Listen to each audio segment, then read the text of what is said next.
Hi, Collette. It's great to be able to have a chat with you. And quite an interesting story in the way we met, because I actually had a conversation with your husband, Mark, a few weeks ago. And he just mentioned, as a sort of side remark, oh, my wife realized her true nature. So it was, and she's experienced unity consciousness.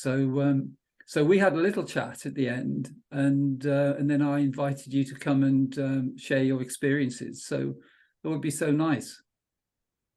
Right. So, do you want me to start from the age of 2? Shall I? That would be good, yeah, because I think just to give you an overall what led me yes to that. Yeah, great. Oh, yeah. So, yeah, it was about the age of 2, and I was diagnosed with asthma about the age of 2. Mm-hmm. So, through my childhood, I was what was classed as a poorly child. I was always having asthma attacks and illnesses. And this progressed. They said she may grow out of it at 11, but 11 came and went.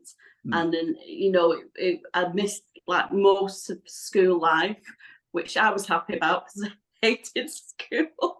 It was like, oh, I'm not bothered. I mean, I was a happy child, even though I had lots of different illnesses, and then always the asthma was there. So like when I was in school, I wasn't really, because I'd be off in my own head. I was never allowed to sit near a window. All the teachers got to know this, don't sit near the window because I'd be gone. So when I was there, I wasn't there. So looking back now, that was a plus for me because I didn't get the programming. Exactly. Other people That's amazing. That makes total sense, really, the way things have happened to you so easily, because you weren't programmed into the mental body. That's right. Yeah. Really. So the illnesses at the time and all kinds of things kind of didn't really hinder me mentally because I was still quite a joyful child. Yeah. And then it was about the age of 15, then they upgraded the asthma to severe nervous asthmatic because I'd had a severe asthma attack and actually stopped breathing. But at that point, it was weird that my mum's wisdom came in because I'd totally passed out and stopped breathing. That when I came to, I never mentioned it. And my mum didn't mention it, but I'd not known that I had stopped breathing, and she had the wisdom not to tell me. So there was still no real fear around the asthma. Yeah. And I just thought I got it for that life, and they'd upgraded me to severe asthmatic and give me all this paraphernalia of inhalers and stuff. So that was that. So I just carried on, met Mark in my 20s. And that was weird in itself because we both felt we knew each other, like we met each other. It was like we were old buddies and we'd been there before, and we didn't really need to share anything about each other. We knew it all. It was weird. That was very weird. That was like, oh, I feel like I know for you forever. Yeah. So then we move it forward, like I'm really jumping different loads, to when I give birth to my second child, and it was a real hard birth, and there was complications like when I was giving birth to her, and there was lots of pain, and they'd given the drugs to me too late. And basically she was in distress with a cord round her neck. Wow. But the pain was, it was weird that I went sitting with my grandma, and my grandma's dead. So I went to this really dark space, not a dark place, but it was dark. Couldn't see anything except my grandma on this bench. And I was sat with her, and she said, and she held my hand, and I just said, am I going to die? She said, no, you're not going to die, but stay here. There's peace in here, and there's no pain. And I thought, oh no, there's no pain here. And I just said, are you sure I'm not going to die though? She said, no, you're fine. And then I kind of opened my eyes, and I was back in the room with all the chaos and the pain. I was thinking, go back. And I kind of just went to this space again, holding my grandma's hand. And she said, I'll tell you when to go back. And then she just said, right, go back now. And then as I opened my eyes again, Nicole was being born and everything was fine. And when I said to everybody what had happened. And then my mum said, oh, it's the drugs. I said, no, I've had them too late because of the pain. Because every time I opened my eyes, the pain was there. Yes. So it was a real, I mean, and that was 26 years ago, but it's such a real experience. And this space, I don't know what it was. There was nothing else there except just me and my grandma. And she just said, and then since knowing all this, I thought, oh, that's just this awareness space where there is no pain because you're not the body ever. And I can see that now, but then I didn't know what was going on. I was just glad of it, really. But now I'm looking back and think, oh no, now I know what that was. So that was like one of the big things that had happened to me, that it's only now I can see what was really going on there. That you're not the body. Yeah.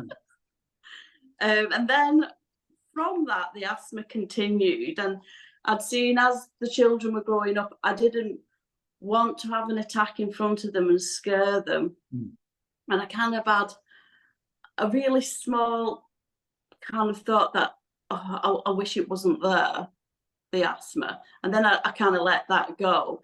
And we'd started to read Wayne Dyer. So this was like the 90s, and it was all positive thinking then was the term.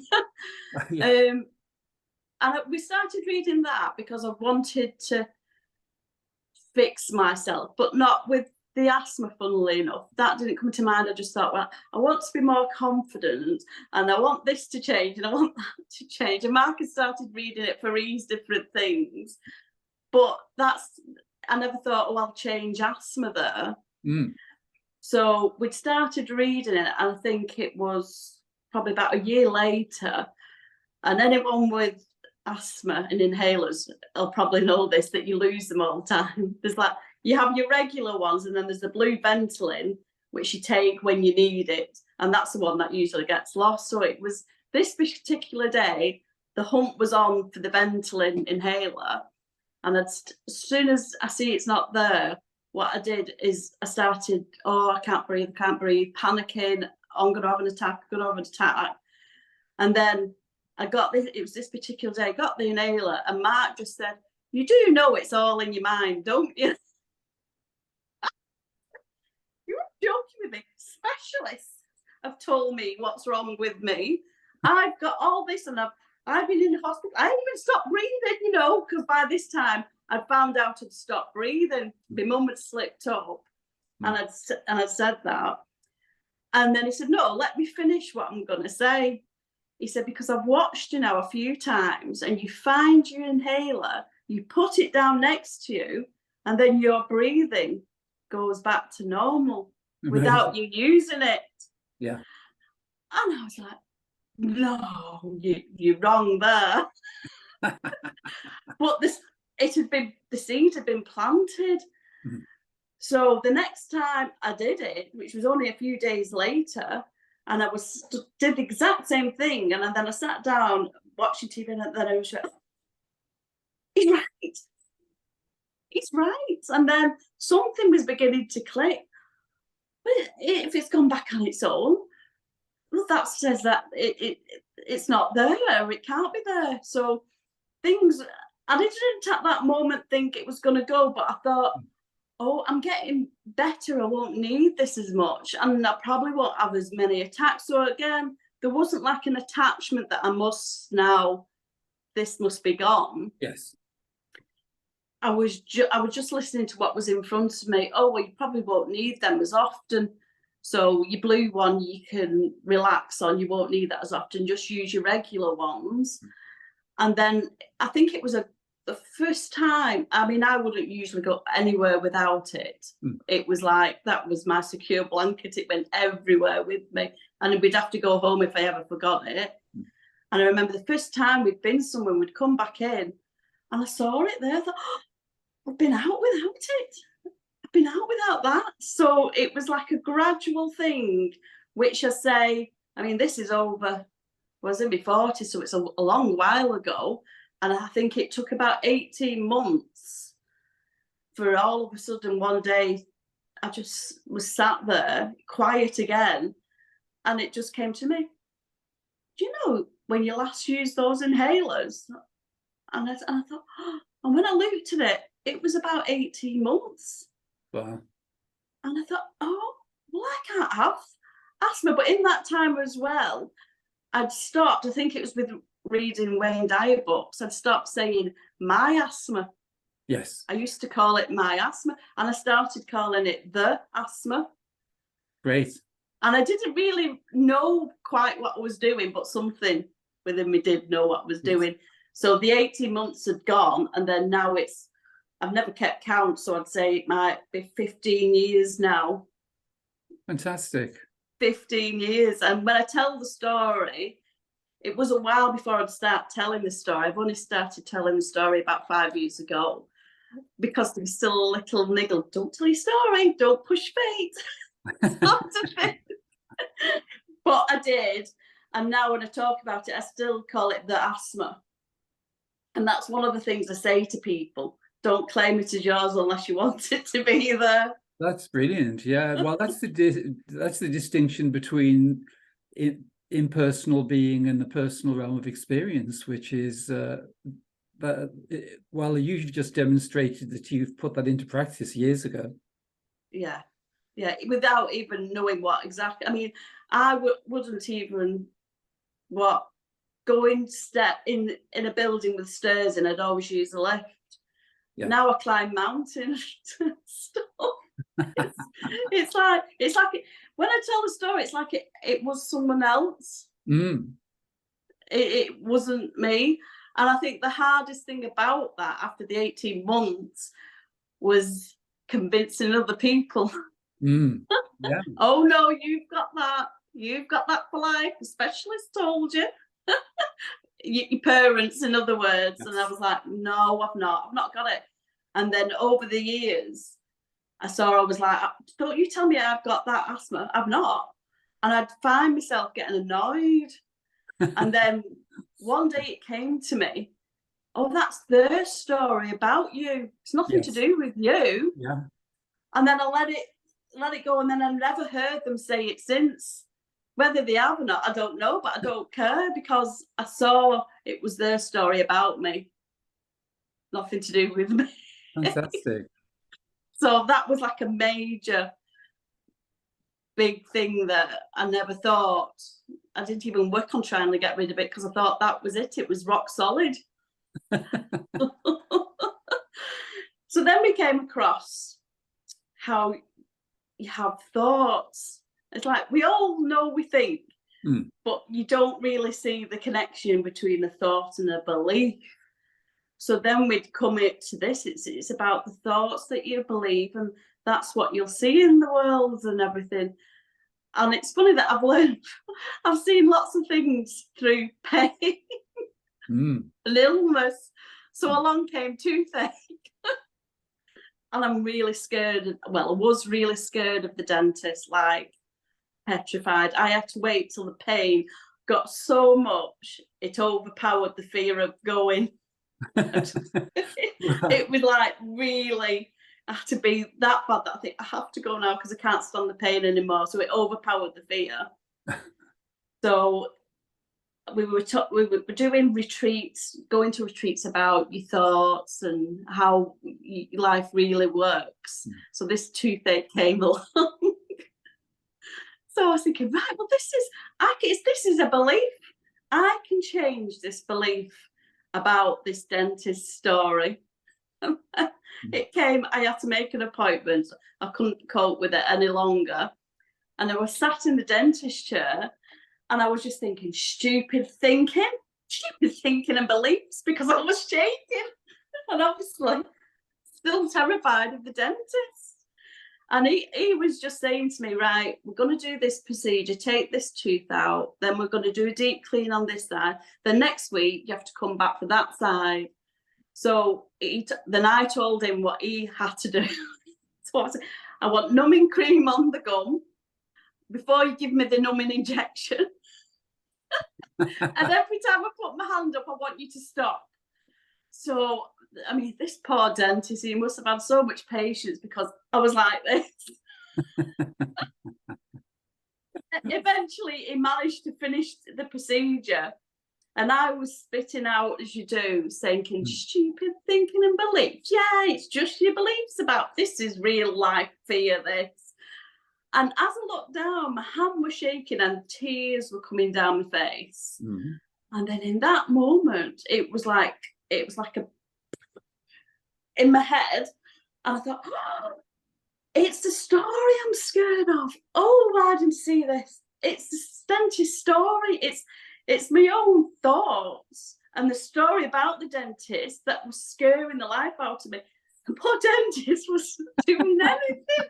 And I was like having this insight in this dentist chair going, it was the story saying, oh, we might put that needle up there and that might happen there. And that's where I was living. I wasn't living in what was really going on, which was no pain at all. And he wasn't a torturer, because the torturer was in my head. And then he said, right, so well, you'll come back next week. But then the thought came in, this is how quick it works. Oh, but the other side will be different. And I just laughed. I actually burst out laughing and said to myself, I'm not scared anymore of the dentist. And I knew in that moment there was no fear, and there never would be a fear again, because I'd just seen the story that I'd made up and I was living from. So the next week I took me, because Mark had to take me to that first appointment. So the next week I drove myself. Oh, I'm fine. I got in the chair and he remembered me, because I was like this, being bossy with him. And he said, don't really forget. He said, what did he say? He said, oh, I remember. He said, every time you put my hand up in that, I said, I won't be doing that this week. And it wasn't that one. She's lost the plot, this one. It's great the way you spotted that invitation, though, because you know, there were the things where you'd sort of conquered it, but then that little sneaky one came in and said, oh, well, it'll be different next week, didn't it? Yeah, I mean, like, quick as a flash it came in that. But then I was like, nah, doesn't matter. I can come every week. Fantastic. I'm never going to be scared again.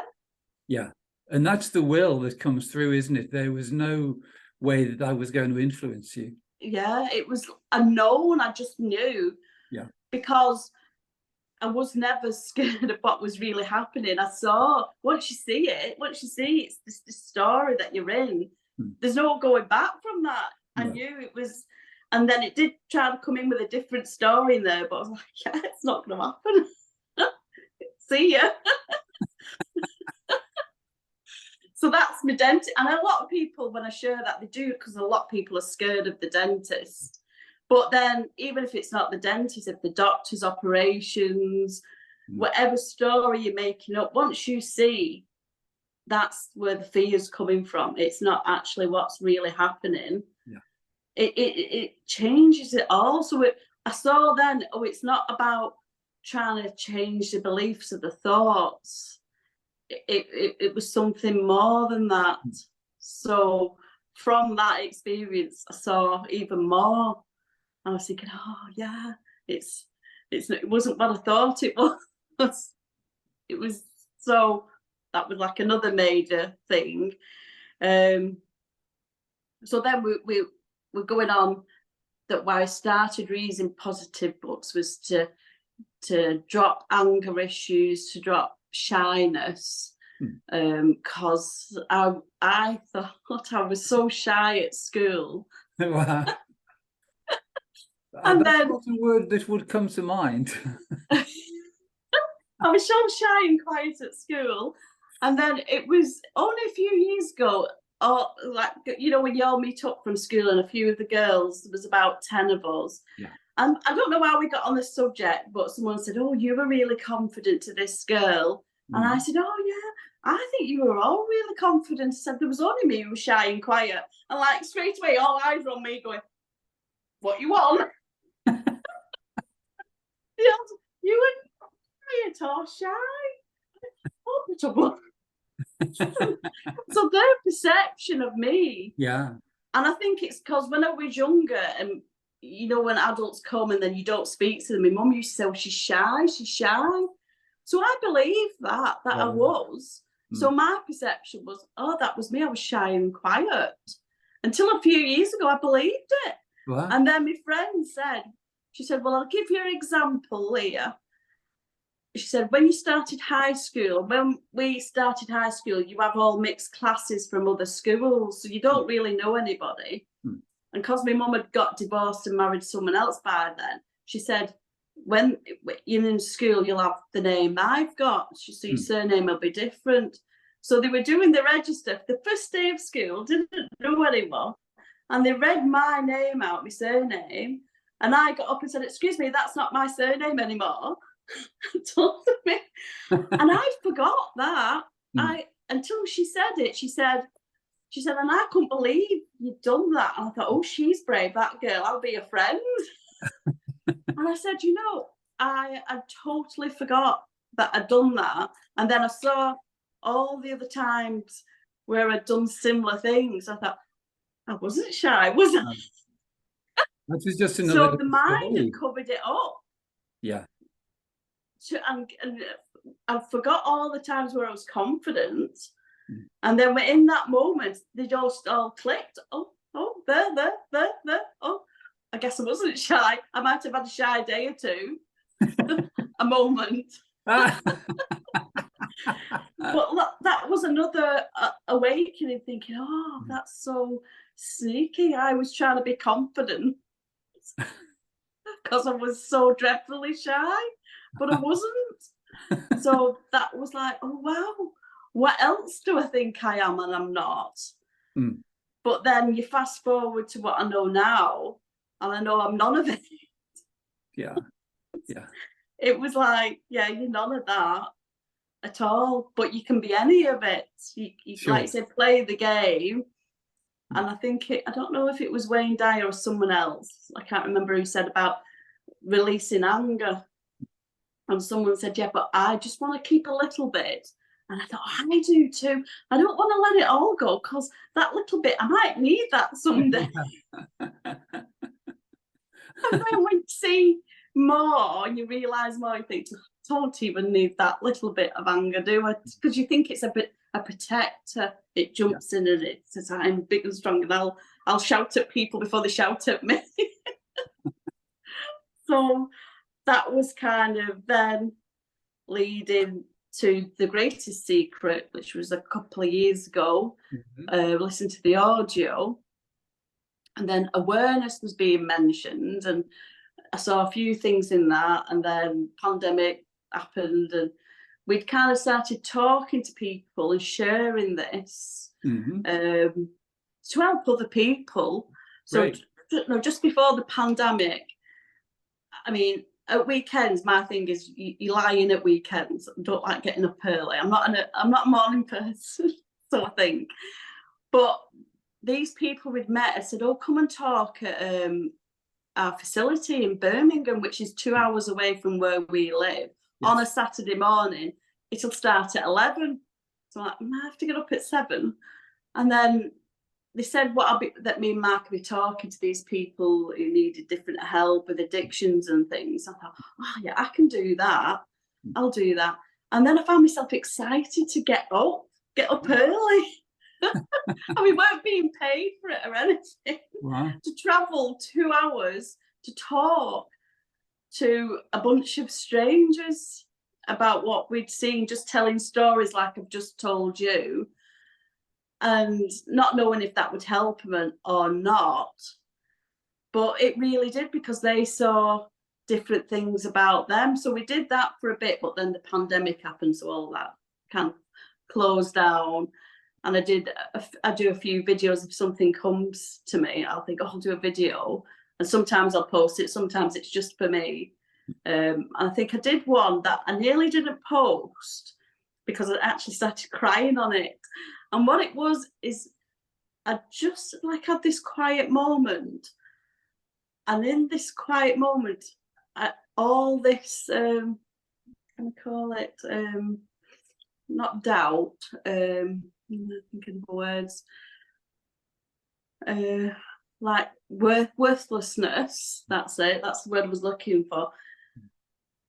And I felt it all fall away. And then in that falling away, I realised how much of that I was storing up within myself, that I'd stored up within my life of worthlessness. And how I described it is, it's like, you know, when you can hear a fridge noise, and then all of a sudden it switches off and you think, oh wow, that was noisy. It was kind of, I didn't realise till it all dropped away how much I was like, So I did a video about it while it was still kind of falling away, because I thought I might forget it. So then I was like crying a bit in it, not with sadness, just with, I couldn't believe that that was within me, that was like holding attached to. And then I thought, I will post this because I feel this might help other people. That sounds like a great one. You know, if they want to think, oh, you know, she's crying or judging, I just knew that that would be me coming, so I just posted it. So I did that, and that's what I kind of do. And then Mark said, oh, let's look up David Bingham, and then we just started watching your videos and talking about awareness, and the invitations. I just loved it when you were talking to, I think it was the Italian lady, about she get one get two free. I'm like, oh yeah, I just so love that, because it's like the invitations, and you can see all the invitations throughout your life that you've just said yes to, because you associate with those invitations. And I thought, that's so easy it's such an easy thing for me to just say, oh no, thank you, not today. And then listening to your story about the bus, I knew there was something in that, and I kept thinking, what does David mean about the bus? I know he means something. It was self-realised, and I knew when you said you saw that within you didn't mean within the body. But I kind of still couldn't grasp what it was, but I knew it was kind of important. So it had come up a couple of times, and I'd let it go, and it'd come up again, wonder what it meant. And then it was just one day, not so long ago, sat in the garden. It was lovely and sunny, peaceful, and I was just looking at the clouds, making picture with the clouds. And then this bird just flew across the cloud, and I just felt it, that bird's within me. And I just said, oh wow, it's the bus, the bird's in with me, it's the bus, I know what it means. And I just saw in that moment that there was no inside outside, that what we are, this consciousness, it's everywhere. So the bird flying up in the sky in the cloud was within this space that I am, whatever that is. I just felt it. And then I was trying to I described it to Mark, and he still wasn't get it, but was a bit, I can't believe it. Self-realization when I've been trying so hard. And you're just making pictures with the cloud and boom. But as I described it again today, because he said, tell me again. And I said, well, it so clearly. That's great, the way you experienced that and then be able to communicate that. That's great. It's like when you're using words, you kind of think still not close to what I felt and I saw. And then I said, well, it's kind of like the ocean and the waves. We're all these individual waves doing our thing. And I said, but when we settle down, we come back to the ocean, to the self, to who we really are.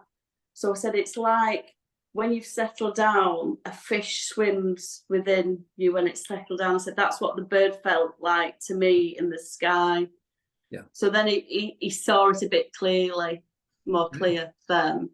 So I probably left loads, made notes, because that's just like some pinpoints of where it was flashing up, look here, and I still didn't kind of get it, put it all together until the birds flew with me consciousness, and then it's like, boom.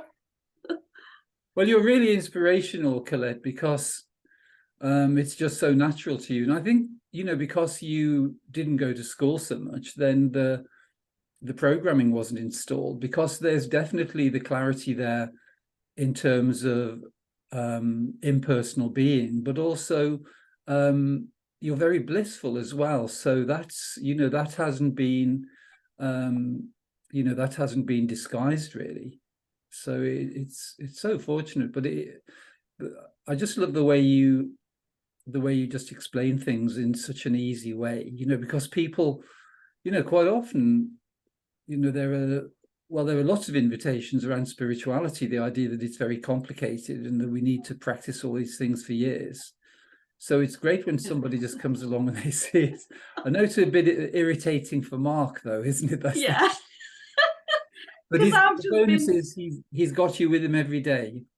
Yeah, because I've just been like jogging along and what are you reading? Oh, okay, I'll have a quick glance at that and then go, oh, do you know what I mean? And it's kind of, I see this like sights within, and I think he was reading what we call the 3 principles. Yes. And there's a lady in that called Elsie, and I thought, oh, I like this book, I'll read this. And then I just said to him, and it came from this space before self-realization that in that moment I just knew everything. And I kind of said to him, look, you there's nothing to try and force yourself to get here, because you are it. We're all it, and you're just gonna see it. There's no struggle to get there. And I said a few other things, but it's like I was speaking from this other space, and I could tell that even my voice sounded, because I do get really excited, but this time it was kind of, I dropped into this space and it was very clear, and it was a very clear message. And he just like went, what? And he said, what? And I just said all these things, and I said, I'm going to sleep now. And he was like, the next day he said, he said it was like you were talking, your voice was the same, he said, but it was clear. And I said, I just felt that there was nothing to do to get there, that we were there. So I've had other experiences like that, and then I kind of forget, and then I'll remember again and say it.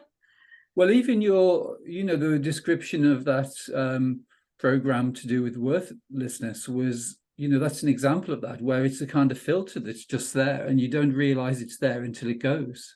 Yeah. Did you identify where that arose, Collette? Did you, do you think you brought it into this life, or were there events which created that? I think it was from childhood, because I won't say it was an awful childhood, but there was a lot of disruption within the family home of divorces, marriages, divorces, falling out, arguments, the usual rubbish of a child, different things happening, which caused a lot of upset, a lot of anger, and feeling. I think that's where it comes from the childhood. Yes. But something in me still remained joyful. No one would say she's a sad little girl. I was never a sad little girl.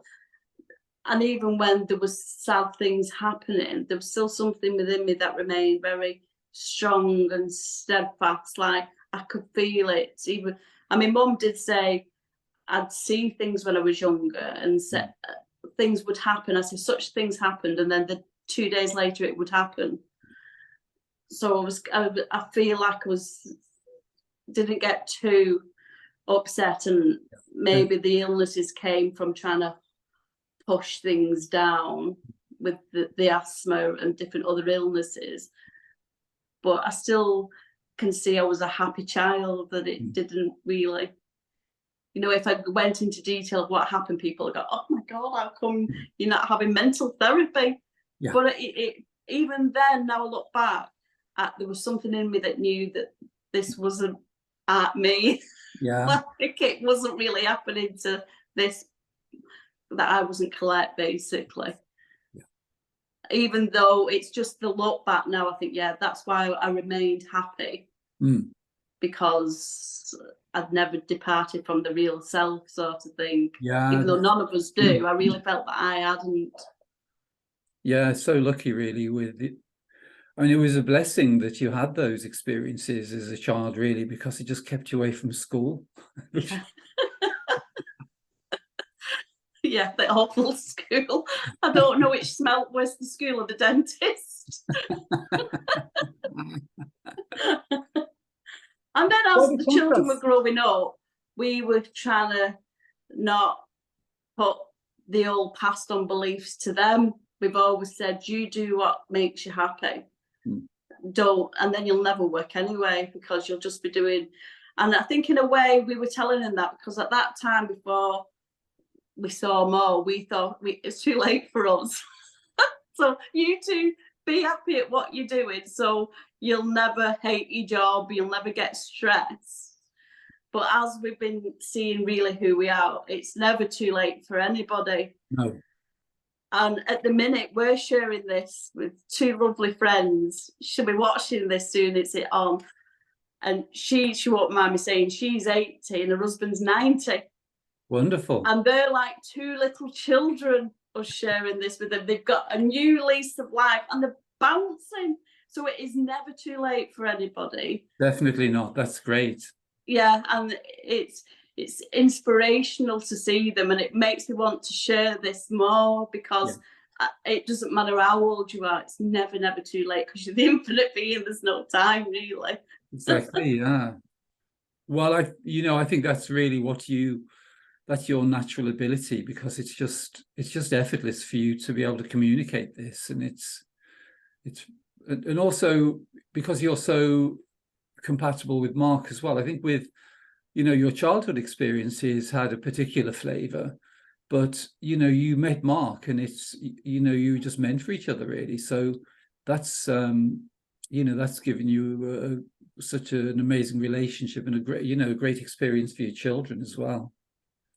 Yeah, and it's just nice, because as you're sharing with other people, you probably found yourself that you see it even deeper kind of thing. It's kind of like definitely you get back something. It's because of their realizations. It's sharing, really. They're sharing back with you. Well, I love the thing that Mark said when we had the conversation, which is that Mark was actually very successful, but it reached a point where he just said, well, I don't want to do this anymore. And I said, well, what did your wife think of that? And you said, oh, it's fine, just stop. Which is quite unusual, really. Yeah, because I knew that it was his thinking about it, and he had to leave to see that it was never the work causing it. I mean, the work didn't help. But then once he saw it, it's not like I'll go back to it, because then he knew it's not what he was here for. And when we'd both done the sharing and getting up early and driving miles away, he knew that was what he was meant to do. That's what he loved to do. And together, like, we come to it, we like share it from different angles. Like, I've got my way that I share it, and because Mark, he'd suffered like with depression and things like that, he shares it from what he's seen from him. And because it's male, female, still, like, Mark will point blank said, no, that's not what I'm saying. And I'll kind of be a bit gentle and go around the houses to say that. So we kind of share it in it, but because we do it together, it's what we're meant to do. We've seen so much in this last 12 months, and it kind of was like a roller coaster, because then you're thinking, oh, why did I say, yeah, that's okay, go back to work. But we would have, I don't think we'd have got to the point where we're at, or I'd have had the peace of the garden to be self-realised and everything, without, it's just perfect. Yes. And it's still unravelling now. It's just, for me, I feel like it is still an unfoldment. And it's only just starting, really. It's just going with the flow. I don't know what's going to turn up, but I'm just trusting, knowing now I am, sort of thing, and this effortless being. And it's like the invitation, because Mark said, do you still get all the invitations? I said, oh, yeah. They come with 5, get 5 free, but I said, oh, you're all right. No, thanks.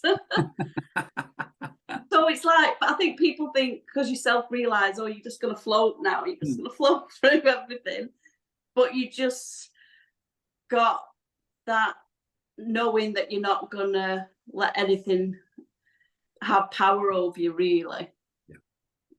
I think that's what the backup is. It's like, yeah, you know who you are, you know that this is, it's just an invitation.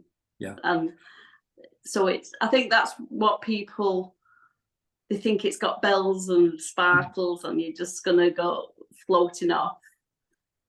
But it's better than that, I think. It's better than the sparkles and the lights and the floating, because you know, you have that stability there, which is unshakable, really, and it doesn't matter what the invitations are, you know, they're not going to shake you. Yeah, that's it. Because you're now moving forward on solid ground, kind of knowing who you are, and then seeing more of who you are, because there's more to see of that. Yeah. And you don't have to look, though. That's what I've seen throughout everything. It's been effortless. I've never gone really looking. No. Read a book here and a book there, but never, I have to get something out of this. What's it gonna? I've never had that kind of thing. It's more, oh, I wonder what I'll see here. Maybe nothing, maybe something. It doesn't matter. Well, your experience of unity consciousness is a great example of that, because, you know, you just went and you sat in your beautiful garden and you were just looking at the clouds and making little pictures and things, and then the bird flew over. And then there was unity consciousness, which just came to you effortlessly. And that's, you know, so that just shows, you know, how these things arise. Whenever there's effort, we're actually moving in the opposite direction. But it's just being available as you were, and then it just came. But yeah, you know, you described it so clearly, you know, in the analogy you used, that's so nice. But it's really nice, you know, to be able to convey that, because as you know, the experience I had, which I've mentioned in a couple of conversations, about the bus, which was the first time I had that experience, which, you know, you realize that everything you thought was outside is actually within one's consciousness, because what you are is this infinite field. And but the more people cognizing that, the more it's available for everyone. Yeah. So it's lovely to hear that it's actually registered, you know, so easily for you. Yeah, and because the indicator is in the feeling as well, because when you're so relaxed and you're not putting anything out there, you're just making room in that relaxation for that clarity to come through. So that is more to do, if you're doing more of what you love, like I do love gardening and things like that. If you sat or looking at the garden or doing what you love, that's when you really do it in the effortless being. That's just, it's amazing the way you describe that, because that's exactly that's the solution. Because, you know, lots of people have problems with, you know, with the mental content, but it's really just a matter of shifting you know, shifting one's attention to the really joyful things. And you can't, I mean, another story's just come to mind, that when you do change your thinking, you do change things, because if your focus is here, it can't be over there. And I saw that really clearly a few years ago, and I'd got up and I was really sick, like vomiting and everything, and I thought, oh God, this is in for the day, this.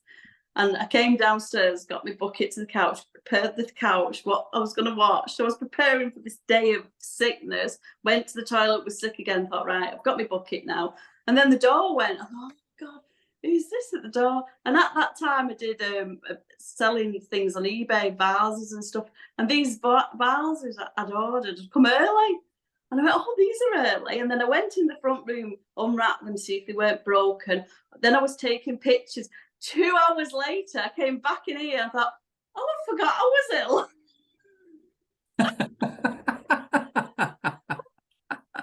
And then I put the bucket away because I wasn't ill anymore. And I thought, that's just how it works. Because my full focus was on these vases, taking the pictures, describing them, putting them online, getting ready for sale, and 2 hours later. So you focus, whether you do it accidentally or on purpose, it can't be on illness and then on sparkly bars, is it? It just shows how powerful your consciousness is, though, to, you know, to do that. But it's Lester Levinson says that. He says you just look to see how effectively you've created things like illness, and then you just have to move your attention onto the things that you wish to experience. That's all it is. It is that simple. And I was like, oh wow. But with the dentist story, it's a good story that I've used to go back for myself. When I see another story in another area of my life turning up, I went, dentist, it's just a dentist in disguise, this, it's another story. And because I've got that to look at and compare, I think, it's a story I'm making up about something else here. It's not what is really happening. So it's good that way as well. I think it's, you know, it'll be great for you and Mark to, you know, to be helping other people, because, you know, you just deliver it in such a nice way and it's so light. And that's really, you know, you naturally change people's frequencies. You know, you just lift them naturally from, you know, being serious and being in the mind into this really light and joyful space. And you just do it. You don't even have to try. Yeah. And I think that's what we've both got in common is humour, really. Yeah. Is the humour, and it does lift you. It's like we do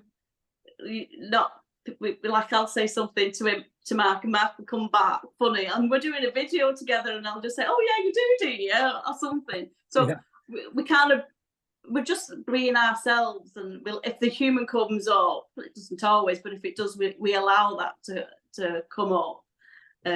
Because when you're laughing, you that's where your space is. You're uplifted. Yeah. And then you can see the clarity.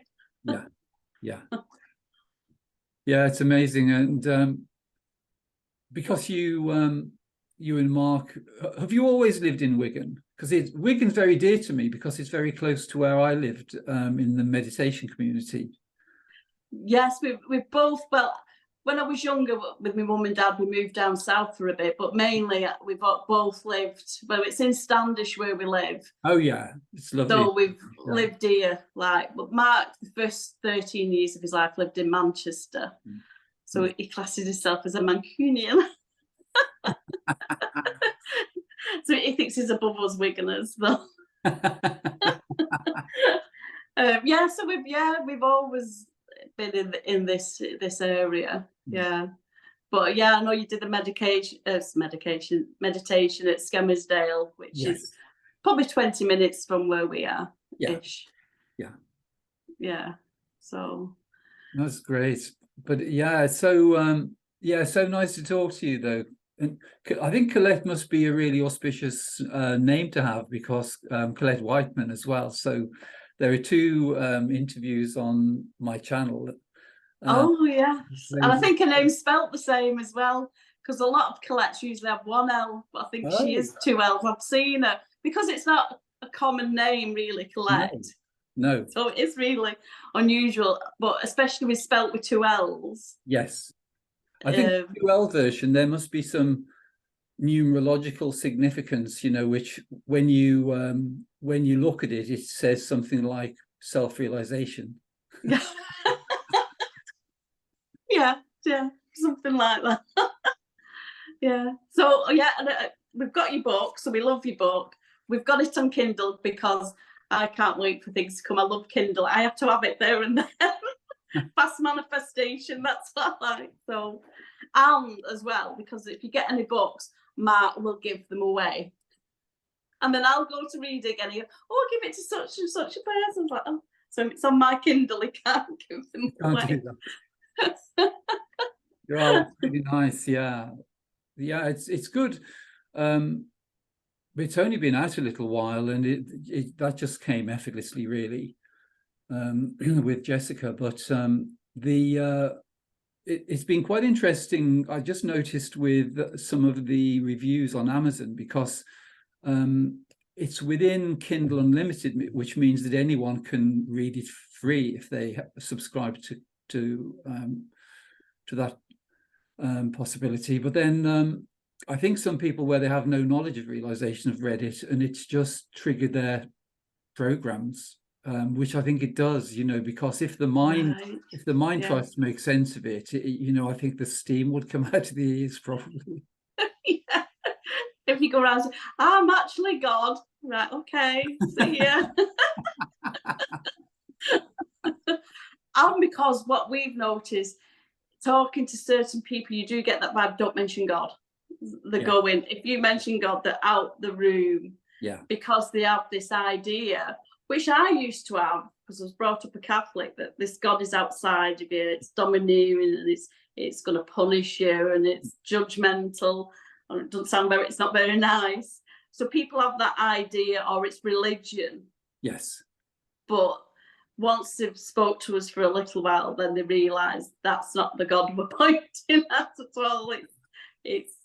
That's not. So that's why the effortless being is probably a bit less of a push button for them. But when me and Mark came across like the thinking, you saw that it was nothing outside of yourself that was annoying you, and we like we've never really argued anyway, but we really don't now, because like when we first came across it, and I said, "Oh, you're so annoying me," and Mark would go, "Am I? Really? Is it really coming from me, or is it you?" I'm like, "Oh no." That's a great recognition, isn't it? That just ends all conflict in any relationship, really, to recognize that, because it is only ever our own little triggers which are being, they're being activated, and then we project things onto somebody else. But when you realize it's like an energy game, then everyone's on the same side, really. Yeah, and you can't argue from that, because when you look at it truthfully, you think, it is coming from me. I'm just feeling low mood today, and I'm looking for someone to blame, because I don't want to blame myself. Yeah, that's a simple way of putting it. Yeah. So then there is less arguments, and to me now it's just an indicator. Oh yeah, you've just accepted some invitations. That's it. That's all. Yeah. That's it. There's no more to blame. Don't even blame yourself here. So it lets yourself off the hook instead of beating yourself up as well. You think, I've just accepted some invitations. There you go. Well, that's wonderful, Collette. Thanks so much for telling your story. There's some real gems in there, actually, on a really practical level as well. And I love the simplicity in your description of realization and unity consciousnness. So I'm sure that people will listen to you and they'll immediately see that. Yeah, well, hopefully I've not talked too fast so they can understand the Wigan accent. No, it's so nice. Thanks so much. Thanks very much. Okay. Thank you. Thanks. Bye-bye. Bye.